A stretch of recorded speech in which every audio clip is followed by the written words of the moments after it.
عن أبي هريرة رضي الله عنه أن رسول الله صلى الله عليه وسلم قال: حق المسلم على المسلم خمس: رد السلام، وعيادة المريض، واتباع الجنائز، وإجابة الدعوة، وتشميت العاطس. رواه مسلم. ترجمه: حق مسلمان بر مسلمان دیگر 5 چیز است. اول، جواب سلام دادن، یعنی وقتی که یک مسلمان سلام می‌دهد باید مسلمان دیگر جواب او را با کلمات السلام علیکم و رحمت الله بدهد.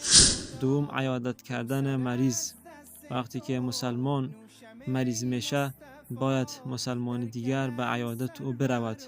سوم، همراهی جنازه، وقتی که یک مؤمن وفات میکنه باید مسلمان دیگر به جنازه او حاضر شود. چهارم، قبول کردن دعوت، وقتی که یک مسلمان دیگر را دعوت میکند در عروسی یا مهمانی، هر دعوت دیگری که باشه باید مسلمان به دعوتش لبیک بگوید و حاضر شود. پنجم، دعا برای عطسه کننده، وقتی که یک مسلمان عطسه میکند باید مسلمان دیگر اگر این مسلمان عطسه کننده الحمدلله گفته باشه بعد از عطسه، باید مسلمان دیگر در جواب او یرحمک الله